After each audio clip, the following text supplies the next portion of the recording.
O Golfo Pérsico sempre foi uma região de imensa importância para o mundo. Suas águas, embora relativamente pequenas em um mapa global, funcionam como uma artéria vital para a economia mundial. A razão para isso é simples e poderosa: petróleo.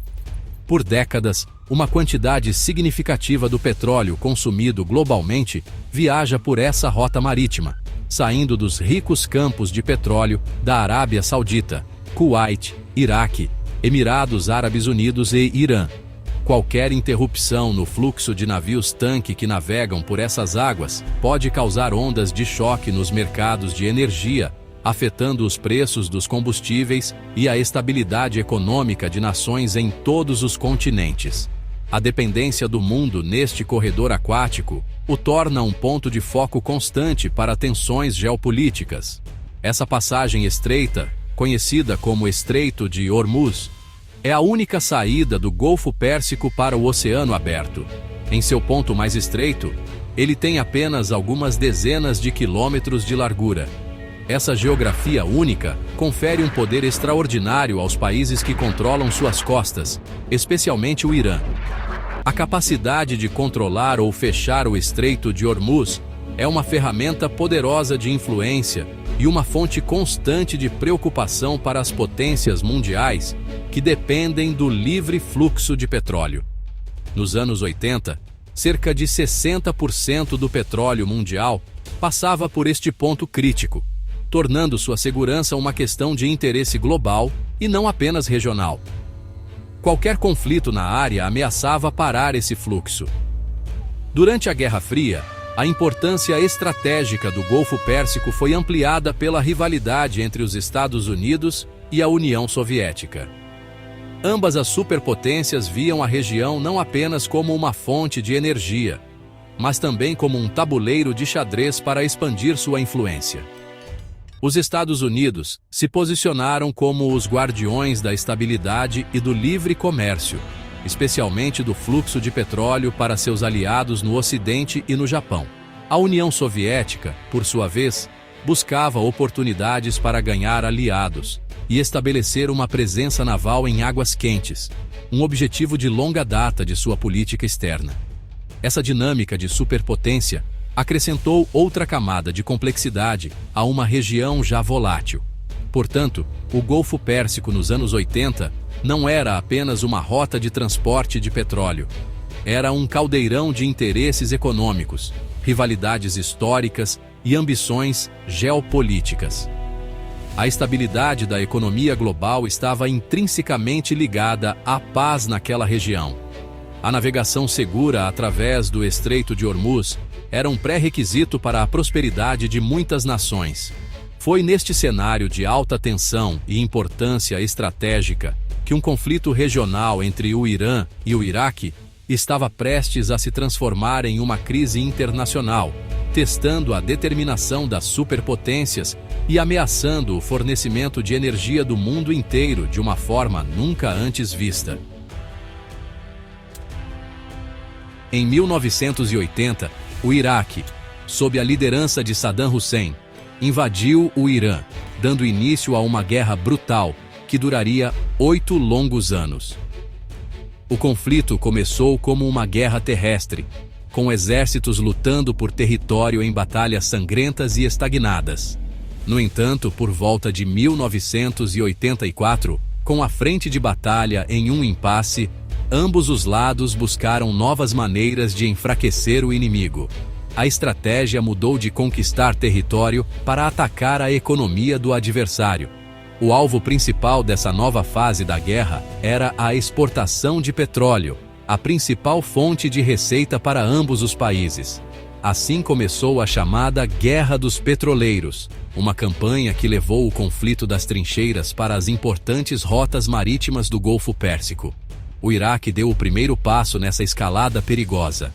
Sua força aérea começou a bombardear terminais de petróleo iranianos e navios-tanque que carregavam petróleo do Irã, a partir de portos como a ilha de Kargil.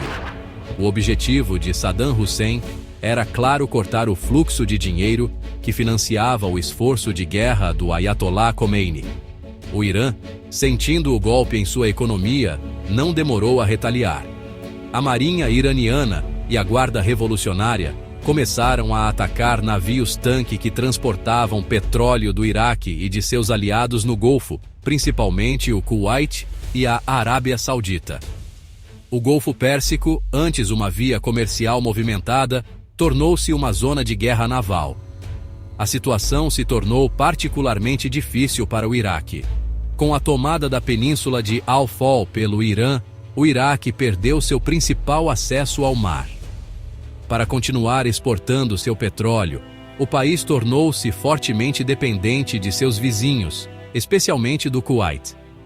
Navios-tanque que partiam ou se dirigiam a portos kuwaitianos, muitas vezes carregando petróleo iraquiano, tornaram-se alvos prioritários para as forças iranianas.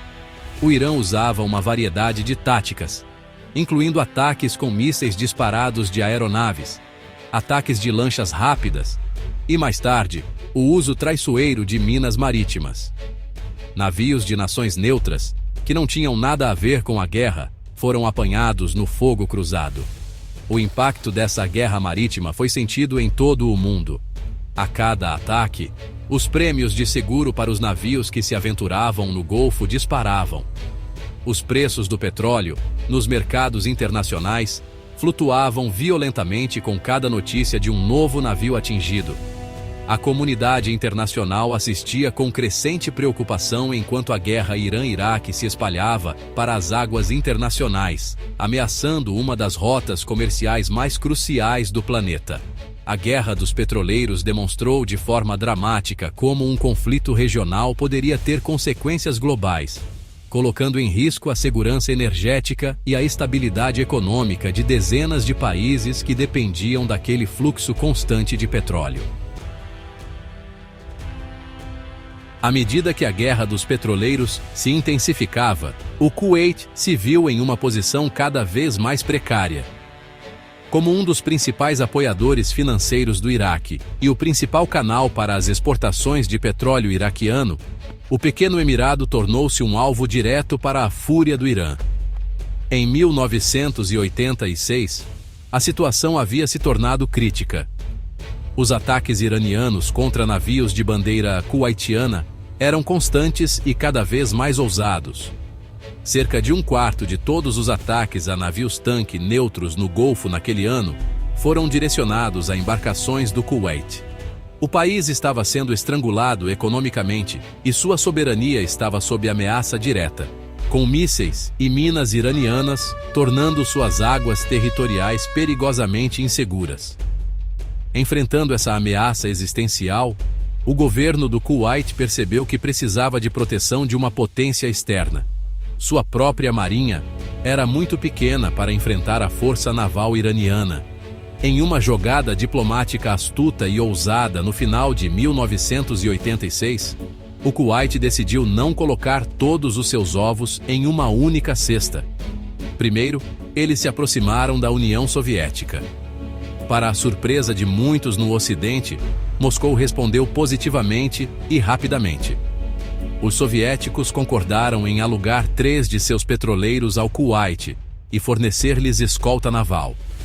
Essa foi uma oportunidade de ouro para a URSS projetar seu poder no Golfo Pérsico, uma ambição de longa data.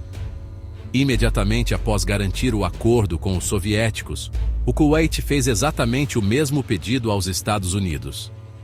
Essa manobra colocou o governo Reagan em uma posição difícil. A perspectiva de navios de guerra soviéticos escoltando petroleiros no coração da rota de petróleo mais vital do mundo era alarmante para Washington. Permitir que a União Soviética se estabelecesse como a principal protetora das nações do Golfo era impensável durante o auge da Guerra Fria. O governo dos Estados Unidos temia que a influência soviética na região crescesse exponencialmente, ameaçando os interesses americanos e a segurança de seus aliados. A jogada do Kuwait foi um mestre de xadrez geopolítico. Confrontado com o espectro da bandeira vermelha soviética tremulando no Golfo Pérsico, o governo Reagan sentiu que não tinha outra escolha a não ser agir. A inação seria vista como fraqueza e cederia uma vitória estratégica a Moscou. Portanto, após intensas deliberações, os Estados Unidos concordaram em ajudar o Kuwait. A decisão não foi tomada de ânimo leve. Ela significava colocar a Marinha dos Estados Unidos diretamente em perigo, no meio de uma guerra ativa entre duas nações. No entanto, a necessidade de garantir o princípio da liberdade de navegação e, mais importante, de conter a influência soviética, superou os riscos. A diplomacia do Kuwait havia funcionado perfeitamente, forçando as duas superpotências a competir por sua proteção. Com a decisão tomada de intervir, os Estados Unidos precisavam de um plano. A solução acordada em março de 1987 foi engenhosa e sem precedentes. Em vez de simplesmente escoltar navios kuwaitianos, os Estados Unidos concordaram com a proposta do Kuwait de reabandeirar parte de sua frota de petroleiros. 11 dos maiores petroleiros do Kuwait passariam por uma transformação. Seus nomes seriam alterados, seus registros transferidos e, o mais importante, eles passariam a hastear a bandeira dos Estados Unidos. Legalmente, esses navios se tornariam embarcações americanas. A lógica era clara e direta. Um ataque a um desses navios seria considerado um ataque direto aos Estados Unidos, provocando uma resposta militar americana. Esta nova missão foi batizada de Operação Earnest Will. O nome refletia a séria intenção por trás do compromisso americano de proteger o livre fluxo de petróleo e defender o princípio da liberdade de navegação. Foi a maior operação de comboio naval realizada pelos Estados Unidos desde a Segunda Guerra Mundial. Um empreendimento de enorme escala e complexidade. A Marinha dos Estados Unidos mobilizou um poder de fogo impressionante para o Golfo Pérsico e o Mar da Arábia. A força-tarefa incluía porta-aviões, cruzadores, destroyers e fragatas, todos equipados com as mais modernas armas e sistemas de defesa da época, prontos para proteger os recém-adotados navios americanos. O destacamento militar não se limitou a navios de guerra. A operação envolveu uma abordagem multifacetada para garantir a segurança dos comboios. Helicópteros especializados em operações especiais e equipes de Navy SEALs foram enviados para a região, prontos para responder a ameaças como ataques de lanchas rápidas ou tentativas de abordagem. No céu, aeronaves de vigilância AWACS, ou Sistema Aéreo de Alerta e Controle, patrulhavam constantemente, fornecendo inteligência em tempo real sobre os movimentos aéreos e navais iranianos. A mensagem enviada ao Irã era inequívoca. Os Estados Unidos estavam levando essa missão a sério e estavam preparados para usar força esmagadora para proteger seus novos ativos. A Operação Earnest Will representou uma mudança significativa na política externa dos Estados Unidos. Pela primeira vez, os Estados Unidos estavam se envolvendo diretamente, embora de forma limitada, em um conflito em andamento no qual não eram um combatente original. A decisão foi controversa em casa, com muitos temendo que os Estados Unidos estivessem sendo arrastados para outro atoleiro no Oriente Médio. No entanto, para o governo Reagan, os riscos da inação, o aumento da influência soviética e o colapso do tráfego de petróleo no Golfo eram muito maiores. A bandeira americana estava agora na linha de frente, e o mundo observava para ver como o Irã reagiria a essa demonstração de poder. O primeiro teste da determinação americana veio em 22 de julho de 1987. O primeiro comboio da Operação Earnest Will partiu para as águas perigosas do Golfo Pérsico. O comboio era liderado pelo superpetroleiro Bridgeton, um navio gigantesco com mais de 300 metros de comprimento e capacidade para 414 mil toneladas de petróleo. Recém-rebatizado e ostentando a bandeira americana, o Bridgeton navegava na frente, escoltado por 3 modernos navios de guerra dos Estados Unidos: o cruzador USS Fox e os destroyers USS Crommelin e USS Kidd. A formação era imponente, projetada para dissuadir qualquer ataque iraniano. A tensão era palpável, enquanto o comboio entrava nas rotas de navegação que o Irã havia declarado como zona de guerra.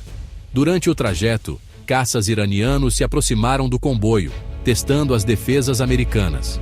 No entanto, ao serem confrontados pelos navios de guerra e pela presença de aeronaves americanas na área, os jatos recuaram sem disparar um único tiro. Parecia que a demonstração de força dos Estados Unidos estava funcionando. A dissuasão parecia ter prevalecido. No entanto, o Irã tinha um plano mais sutil e traiçoeiro em ação. Sem o conhecimento da inteligência americana, membros da Guarda Revolucionária Iraniana haviam usado secretamente pequenas embarcações para colocar minas marítimas M08, de fabricação russa, diretamente na rota que o comboio deveria seguir. Era uma armadilha silenciosa esperando para ser acionada. Na manhã seguinte, no dia 24 de julho, a apenas 20 quilômetros a oeste da ilha de Farsi, uma ilha iraniana usada como base pela Guarda Revolucionária, o desastre aconteceu. O superpetroleiro Bridgeton atingiu uma das minas escondidas. A explosão abriu um buraco no casco do navio, mas, felizmente, não atingiu os tanques de carga e não causou um derramamento de petróleo nem ferimentos graves à tripulação. O navio, devido ao seu tamanho e construção robusta com um casco duplo, foi danificado, mas não afundou. O incidente, no entanto, foi um enorme constrangimento para a Marinha dos Estados Unidos. O maior navio do comboio, o navio que estava sendo protegido, havia sido atingido. O que se seguiu foi uma cena quase cômica, se não fosse tão perigosa. Os navios de guerra americanos, projetados para combater ameaças aéreas e de superfície, não estavam equipados para caçar minas. Seus sonares eram projetados para detectar submarinos, não pequenos objetos flutuantes. O gigantesco Bridgeton, com seu casco duplo mais resistente a minas, acabou sendo o navio mais seguro da frota. Em uma inversão de papéis irônica, os navios de guerra americanos tiveram que se posicionar atrás do petroleiro danificado, usando sua enorme silhueta para protegê-los de outras minas potenciais. O primeiro comboio da Operação Ernest Will chegou ao seu destino, mas o incidente do Bridgeton mostrou que a ameaça iraniana era real, sofisticada, e que a missão seria muito mais perigosa do que muitos imaginavam. O incidente do Bridgeton foi um chamado de alerta para os Estados Unidos. Ficou claro que a ameaça das minas iranianas era séria, e que a Marinha dos Edidos em Teóquara precisava adaptar suas táticas. Em resposta, os Ediancos-Euteu rapidamente enviaram navios caça-minas e helicópteros especializados para a região para limpar as rotas de navegação. A Operação Ernest Will continuou, com os comboios se tornando uma rotina tensa. No entanto, o Irã não desistiu. A Guarda Revolucionária Iraniana continuou seus ataques esporádicos, usando lanchas rápidas e colocando mais minas. Cada comboio era um exercício de vigilância constante, com as forças americanas respondendo a vários incidentes e escaramuças ao longo dos meses seguintes. A tensão atingiu um ponto de ebulição em abril de 1988. Em 14 de abril, a fragata americana USS Samuel B. Roberts atingiu uma mina iraniana enquanto patrulhava as águas do Golfo. A explosão foi devastadora, abrindo um buraco de quase 7 metros no casco e ferindo 10 marinheiros.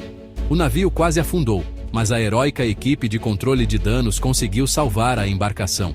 Para os Estados Unidos, isso foi a gota d'água. Ao contrário do ataque ao Bridgeton, que era um navio comercial reabandeirado, este foi um ataque direto a um navio de guerra da Marinha do Sele Omara. A administração Reagan decidiu que uma resposta militar forte e decisiva era necessária. A resposta veio 4 dias depois, em 18 de abril de 1988, sob a forma da Operação Praying Mantis. Esta não foi uma simples retaliação. Foi a maior batalha naval de superfície travada pela Marinha dos Eatoazio desde a Segunda Guerra Mundial. O objetivo era, claro, neutralizar a capacidade naval do Irã no Golfo Pérsico. as forças americanas atacaram alvos específicos, incluindo 2 plataformas de petróleo iranianas que estavam sendo usadas como bases de comando e vigilância pela Guarda Revolucionária. Os EQCUA deram um aviso prévio para que os trabalhadores evacuassem as plataformas antes de destruí-las, demonstrando que o alvo era militar, não civil. A batalha que se seguiu foi totalmente unilateral. Quando a marinha iraniana tentou desafiar as forças americanas, eles foram recebidos com um poder de fogo esmagador. Em uma série de confrontos que duraram cerca de 8 horas, as forças dos EQUATA afundaram ou danificaram gravemente várias embarcações iranianas, incluindo uma fragata, uma canhoneira e várias lanchas de ataque. Em uma única tarde, a marinha dos EQUATA efetivamente destruiu cerca de metade da frota de combate operacional do Irã. A Operação Praying Mantis enviou uma mensagem brutalmente clara. Os Estados Unidos não tolerariam mais ataques a seus navios, e tinham a capacidade e a vontade de infligir danos devastadores em resposta. A Operação Praying Mantis teve um impacto profundo no curso da guerra Irã-Iraque. Para o Irã, a devastação de sua marinha foi um golpe militar e psicológico. O confronto direto com os Estados Unidos demonstrou a futilidade de desafiar uma superpotência militar. Essa derrota no mar, combinada com o contínuo desgaste na frente terrestre contra o Iraque e a crescente exaustão da população e da economia, contribuiu significativamente para a decisão do Irã de buscar o fim do conflito. Poucos meses depois, em julho de 1988, o Ayatollah Khomeini anunciou que o Irã aceitaria a resolução de cessar-fogo da ONU, descrevendo a decisão como beber um cálice de veneno. A guerra finalmente chegou ao fim. Para o Iraque, o resultado foi misto. Embora a guerra tenha terminado sem um vencedor claro, o Iraque saiu do conflito com um dos maiores exércitos do mundo, mas também com uma dívida massiva, em grande parte devida ao Kuwait e à Arábia Saudita. A percepção de Saddam Hussein de que o Kuwait não estava fazendo o suficiente para perdoar essa dívida e estava mantendo os preços do petróleo baixos seria um dos principais pretextos para sua invasão do Kuwait em 1990, apenas 2 anos depois. Assim, o fim da guerra Irã-Iraque plantou as sementes para a próxima grande crise no Golfo Pérsico, a Guerra do Golfo. Para o Kuwait, a Operação Ernest Will foi um sucesso inegável. A intervenção americana salvou sua economia da estrangulamento e garantiu sua sobrevivência como nação soberana em face da agressão iraniana. A operação solidificou a aliança de segurança do Kuwait com os Estados Unidos, um relacionamento que se provaria crucial novamente durante a invasão iraquiana de 1990. Para o mundo, a operação restabeleceu e reforçou o princípio da liberdade de navegação em águas internacionais. Demonstrou que os Estados Unidos estavam dispostos a usar seu poderio militar para proteger as artérias vitais do comércio global, garantindo que o fluxo de petróleo não fosse interrompido por conflitos regionais. As consequências da Operação Ernest Will e da Guerra dos Petroleiros ressoam até hoje. A operação estabeleceu um precedente duradouro para a intervenção militar do EQUATA no Golfo Pérsico para proteger os interesses energéticos. Ela marcou o início de uma presença naval americana quase permanente e robusta na região. Para o Irã, a experiência deixou uma lição duradoura sobre a assimetria de poder com os Estados Unidos, levando-o a desenvolver táticas de guerra assimétrica, como o uso de lanchas rápidas, minas e mísseis, que continuam a definir sua doutrina naval. O conflito dos anos 80 moldou fundamentalmente a dinâmica de segurança no Golfo, e seus ecos são claramente audíveis nas tensões que vemos hoje. Avançando para o presente, em abril de 2026, o mundo se encontra mais uma vez olhando com apreensão para o Estreito de Hormuz. As tensões entre os Estados Unidos, sob a presidência de Donald Trump, e o Irã atingiram um ponto de ebulição. A história parece estar se repetindo, com muitos dos mesmos elementos da época da Operação Ernest Will, ressurgindo em um novo e perigoso impasse. Um conflito envolvendo os Iperos Inuit e Israel contra o Irã, que começou em 28 de fevereiro de 2026, transformou novamente as águas estratégicas do Golfo Pérsico em uma arena de confronto direto, com bloqueios navais concorrentes ameaçando o suprimento global de energia, de uma maneira que lembra muito a Guerra dos Petroleiros. O Irã, em resposta às ações militares e sanções paralisantes, voltou a usar táticas de pressão no mar. Navios comerciais foram apreendidos, e a ameaça de fechar completamente o Estreito de Hormuz paira no ar. Em resposta, os Estados Unidos, liderados por um presidente que favorece a demonstração de força, intensificaram seu próprio bloqueio, com o objetivo de cortar completamente as exportações de petróleo iranianas. A situação criou um impasse perigoso onde ambos os lados estão testando os limites um do outro. O tráfego de navios no estreito, que normalmente vê mais de uma centena de embarcações por dia, diminuiu drasticamente, com alguns dias registrando menos de 10 passagens. Um sinal claro do medo que se espalhou pela indústria de transporte marítimo. A ameaça das minas marítimas, um dos elementos mais traiçoeiros da Operação Ernest Will, voltou a ser uma preocupação central. Assim como nos anos 80, as minas representam uma arma assimétrica barata e eficaz que pode causar danos desproporcionais e semear o caos. O Pentágono expressou séria preocupação, estimando que uma operação de limpeza de minas em grande escala no estreito poderia levar até 6 meses, um período durante o qual o fluxo de petróleo seria severamente interrompido. Em uma demonstração de sua postura de linha dura, o presidente Trump ordenou que a Marinha dos Estados Unidos atire para matar qualquer barco iraniano suspeito de estar colocando minas, uma escalada retórica e tática que aumenta significativamente o risco de um erro de cálculo catastrófico. O impacto econômico desta nova crise já é severo. Com os mercados temendo o pior, o preço do petróleo Brent disparou, ultrapassando os $106 por barril em 24 de abril de 2026. Líderes da indústria de energia, como o chefe da Agência Internacional de Energia, Fatih Birol, soaram o alarme, descrevendo a situação como potencialmente a maior ameaça à segurança energética da história. A sombra da Operação Ernest Will é longa, servindo como um lembrete histórico tanto do que está em jogo, quanto das perigosas dinâmicas que podem se desenrolar quando as tensões no Golfo Pérsico transbordam para o mar. A questão que todos se fazem é se as lições do passado serão aprendidas, ou se a história está condenada a se repetir de forma ainda mais trágica. Embora os paralelos com a Operação Ernest Will sejam impressionantes, a crise de 2026 apresenta suas próprias complexidades e desafios únicos. Analistas apontam que a situação atual é, em muitos aspectos, mais volátil e imprevisível do que o confronto dos anos 80. O Irã de 2026 não é o mesmo país que lutou na guerra contra o Iraque. Ao longo das décadas, desenvolveu capacidades militares mais sofisticadas, incluindo mísseis balísticos mais precisos, drones avançados e uma rede de forças por procuração em toda a região.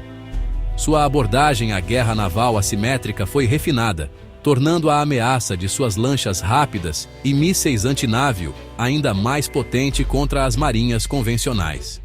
O bloqueio imposto pela administração Trump também enfrenta desafios diferentes dos da era Reagan. O Irã tornou-se mestre em táticas de evasão de sanções. Ele utiliza uma vasta frota fantasma de petroleiros que operam fora dos registros oficiais, desligando seus transponders de localização e falsificando dados para ocultar a origem de sua carga. Esses navios realizam transferências de petróleo de navio para navio em alto mar, tornando extremamente difícil para a Marinha dos Estados Unidos e seus aliados aplicar um bloqueio total. A natureza globalizada e interconectada do transporte marítimo moderno oferece brechas que eram menos prevalentes nos anos 80, complicando os esforços de interdição. Além disso, o cenário geopolítico mudou. Durante a Operação Earnest Will, os Estados Unidos agiram em um contexto da Guerra Fria, com o objetivo claro de conter a influência soviética. Em 2026, o mundo é multipolar.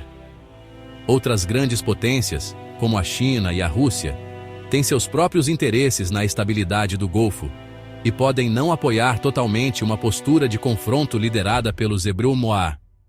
A China, em particular, é um grande importador de petróleo iraniano e pode ser relutante em ver seu fornecimento cortado, criando um potencial atrito diplomático e econômico com Washington. A falta de um consenso internacional claro torna a gestão da crise ainda mais delicada. No final, a pergunta que paira sobre a crise de 2026 é se a história está se repetindo como tragédia ou como farsa. A Operação Earnest Will, embora bem-sucedida em seus objetivos declarados, levou os Estados Unidos à beira de uma guerra total com o Irã. Hoje, com armamentos mais letais, uma retórica mais inflamada e uma economia global mais interligada, os riscos são exponencialmente maiores. O impasse no Estreito de Hormuz é um teste para a diplomacia, a contenção e a sabedoria. A lição duradoura da Guerra dos Petroleiros é que, nas águas confinadas do Golfo Pérsico, um pequeno erro de cálculo ou uma escalada não intencional pode incendiar toda a região e mergulhar o mundo em uma crise profunda.